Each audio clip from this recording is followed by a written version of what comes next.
Hello friends, welcome back to education channel all in one. जैसा कि आप सब जानते हैं कि जो कोर्ट ऑफ कंटेम्प्ट डाली गई थी डिपार्टमेंट के against Punjab and Haryana high court में, जिसका नंबर था 13/17। तो परसों तो यही बोला जा रहा था कि ये डेट कुछ भी नहीं हुआ उस दिन, और जो डेट है वो 9 जुलाई की हो गई है। लेकिन जब कल ऑर्डर कॉपी आई, जैसे कि मैंने वीडियो भी डाली हुई है ऑर्डर कॉपी की, कि उसमें साफ साफ डिपार्टमेंट को बोल दिया गया है कि जो भी भर्ती है उसे नोटिफिकेशन के अनुसार किया जाए, और अगर ऐसा नहीं होता 9 जुलाई से पहले पहले तो फिर उनको मतलब इसका जुर्माना भुगतना पड़ सकता है।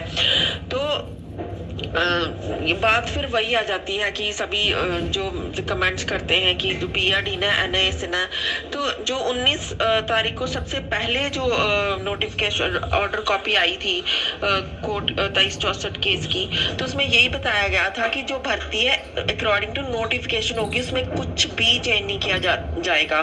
तो आपको सबको पता है कि नोटिफिकेशन में यही बोला गया था कोर्ट में कि अगर नोटिफिकेशन जब निकला था तब एलिजिबल थे तो अब भी वैसे ही होगा। तो जो सेकंड क्लैरिफिकेशन लगाई गई वो 15 मार्च को डिसमिस हो गई। हालांकि उसमें BEd की क्लैरिफिकेशन का भी लिखा हुआ था, आपने ऑर्डर पढ़ा होगा।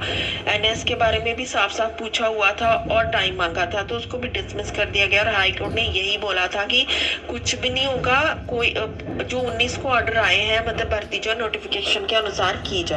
उसके बाद जब 2 महीने और ऊपर हो गए तो फिर BEd की तरफ से कोर्ट ऑफ कंटेम्प्ट डाला गया डिपार्टमेंट के ऊपर Punjab and Haryana high court में कि डिपार्टमेंट तो भर्ती पूरा नहीं कर रहा है। तो फिर जब जो कल ऑर्डर आए हैं, जो 22 अप्रैल को इसकी हियरिंग हुई, काफी आर्गुमेंट्स हुए, तो ऑर्डर आए और उसमें हाई कोर्ट ने साफ साफ बोल दिया है कि जो भर्ती है उसको कंप्लीट किया जाए, जो भी नोटिफिकेशन है उसके अनुसार कंप्लीट किया जाए।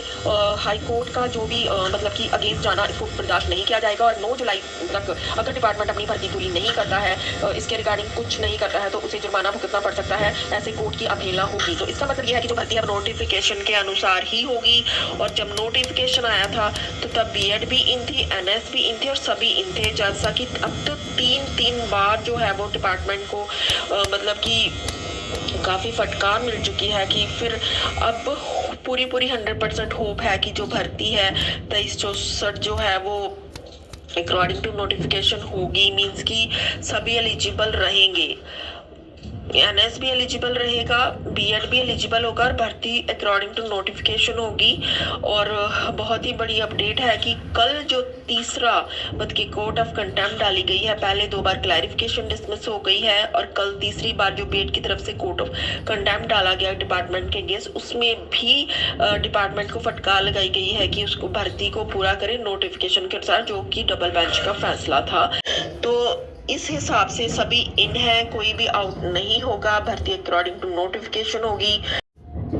और इसके साथ ही सभी जो लोग हैं वो सभी कैंडिडेट्स कमेंट करते हैं कि आप BEd के साइड हो या BEd का साइड ले रहे हो, तो ऐसा कुछ भी नहीं है। BEd ना तो मैं BEd हूँ ना BEd का साइड ले रही हूँ। मैं खुद एक ETT सेलेक्टेड कैंडिडेट हूँ। और यही बात है कि जो सच है, रियलिटी, जो नोटिफिकेशन में जो सब कुछ हो रहा है हाई कोर्ट के द्वारा, कोर्ट के द्वारा जो चल रहा है, मैं वही बताने की कोशिश कर रही हूँ। ऐसा कुछ भी नहीं है कि BEd के साइड या NS के साइड।